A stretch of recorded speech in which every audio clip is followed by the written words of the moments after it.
दोस्तों, इस चैनल पर आपका बहुत बहुत स्वागत है। दोस्तों, आज मैं आपके लिए एक ऐसी डरावनी घटना लेकर आया हूँ जिसे सुनकर शायद आप रास्ते में पड़ी हुई कोई भी चीज़ उठाने की कभी हिम्मत नहीं करेंगे।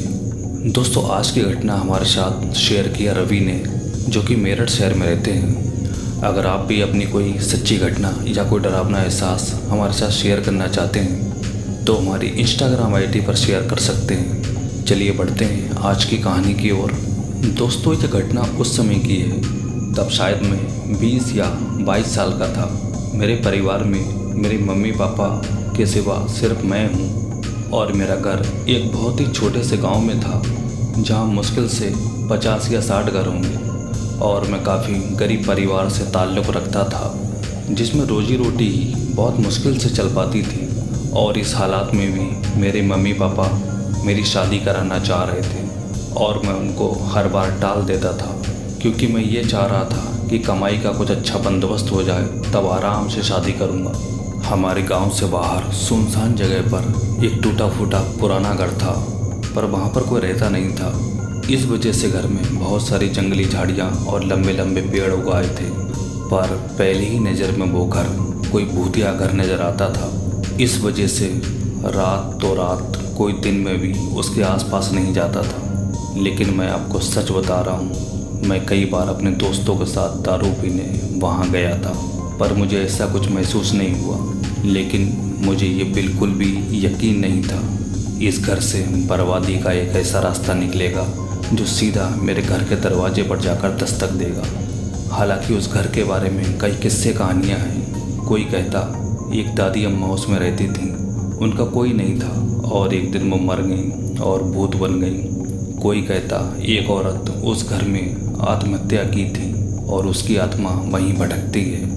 अतीत की गहराइयों में वहाँ क्या हुआ था ये शायद किसी को नहीं पता, लेकिन ऐसा भी नहीं था कि वहाँ कोई नहीं जाता था। कुछ ऐसे लोग वहाँ ज़रूर जाते थे जो भीड़ भाड़ से दूर, जिनको कुछ गलत काम करने होते थे। बाकी आप खुद समझदार हैं, ऐसी वीरान जगहों पर क्या क्या काम होते होंगे। एक दिन की बात है, मैं मजदूरी करके घर जल्दी वापस आ गया। तब मम्मी ने मेरी शादी के बाद फिर छेड़ दी और एक लड़की का फ़ोटो दिखाने लगी। मैंने फ़ोटो देखा, पर वो लड़की मुझे ज़रा भी पसंद नहीं आई और इस बात पे मेरा मम्मी से झगड़ा हो गया। मैं फ़ोटो वहीं पटक कर घर से बाहर दोस्तों से मिलने चला गया।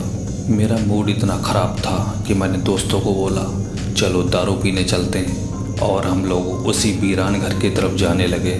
मैं उस घर में कई बार गया था, पर दिन के उजाले में, पर आज शाम होने को थी और 1 घंटे बाद अंधेरा हो जाता। हम लोग वहाँ पर पहुँचे और दारू पीकर मैंने आज की घटना दोस्तों को बताई। इस बात पे दोस्तों ने मेरा काफ़ी मजाक उड़ाया, जिसमें मेरा एक दोस्त काफ़ी सनकी टाइप था। उसको पता नहीं क्या सूझी और बोला, चल आज तेरी शादी कराते हैं। उसने ज़मीन पे पड़े पेड़ के कुछ सूखे पत्ते इकट्ठा किए और उसमें आग लगा दी और मुझसे बोला, चल हम लोग मंत्र पढ़ते हैं, तू आग के फेरे ले। अब तक मैं भी मजाक के मूड में आ चुका था। मैंने जैसे ही पहला चक्कर लगाना शुरू किया, तब मेरा दोस्त ज़ोर से बोला, अरे रुक। असल में उसको एक लाल रंग की चुनरी दिखाई दी, जिसे वो उठा कर लाया और उसने मेरे सर पर रख दी। दोस्तों का तो नहीं पता, पर इस वीराने में लाल रंग की एकदम नई चुनरी देखकर मुझे बहुत हैरानी हुई। पहली ही नज़र में वो चुनरी किसी दुल्हन की लग रही थी। मजाक मस्ती का माहौल था तो मैंने ज़्यादा ध्यान नहीं दिया। चुनरी सर पर रखकर फेरे लगाना शुरू किया।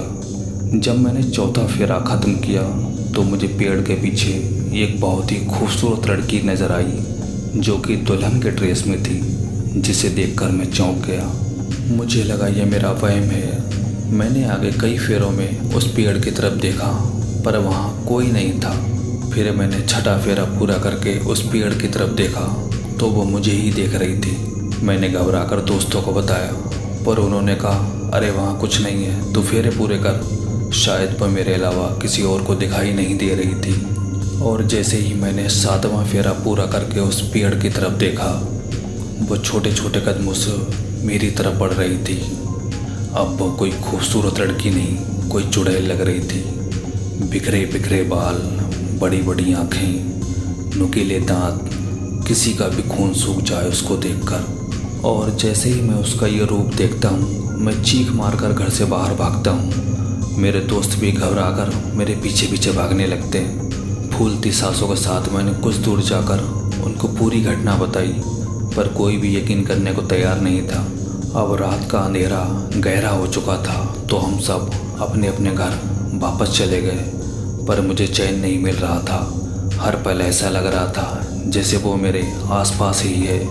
मैं बिना खाना खाए घर जाकर लेट गया, पर वो मुझे पूरी रात डराती रही। कभी मेरे सीने पर बैठती तो कभी मेरा गला दबाती। मैं चीख रहा था, चिल्ला रहा था, पर मेरे पास में लेटे मेरे मम्मी पापा भी मेरी आवाज़ नहीं सुन पा रहे थे। उसके बाद जैसे मैं कोमा में चला जाता हूँ, मुझे कुछ याद नहीं। लगभग 1 महीने बाद मुझे होश आता है।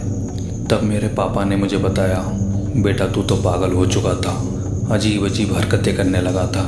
मेरे माँ बाप के पास जितनी भी जमा पूंजी थी सब मेरे इलाज में लगा दी, पर मेरी हालत में कोई सुधार नहीं हो रहा था। तब मेरे दोस्तों ने मेरे घर जाकर उस दिन की वो घटना मेरे पापा को बताई। तब मेरे पापा पंडित जी को बुला कर लाए और उनको पूरी घटना बताई। तब पंडित जी ने इस आत्मा को भगाने का जो उपाय बताया उसको करने के लिए कोई तैयार नहीं था। पंडित जी ने बताया उस वीरान घर में उसी वक्त वहां जाना पड़ेगा जिस टाइम पर रवि ने फेरे लिए थे, और उस चुनरी को वापस लाना पड़ेगा। तब मेरे 2 दोस्त और मेरे पापा बहुत हिम्मत करके उस घर में गए और वहां से चुनरी को वापस लेकर आए।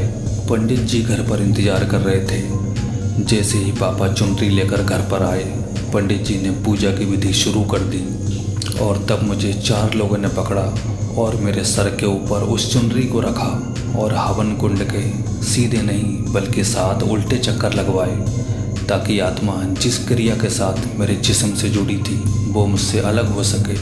तब पापा ने बताया आत्मा फेरे नहीं लेना चाह रही थी। मैं बहुत झटपटा रहा था। लोगों ने पकड़कर मेरे फेरे दिलवाए। जैसे ही 7वां फेरा पूरा हुआ मेरा पूरा जिस्म शांत हो गया और मुझे चारपाई पर लिटा दिया गया। उसके 1 घंटे बाद मुझे होश आया और आज मैंने पहली बार अपने मम्मी पापा को देखा। अब सब कुछ सामान्य हो चुका था, पर मेरी बर्बादी की दास्तान लिखी जा चुकी थी। मैं ये सोच रहा था काश उस दिन उस चुनरी को ना उठाया होता। दोस्तों, इस घटना के बारे में आपकी क्या राय है हमें कमेंट करके ज़रूर बताएं। कहानी अच्छी लगी हो तो लाइक करें, चैनल को सब्सक्राइब करें। मिलते हैं किसी और सच्ची घटना के साथ। Take care.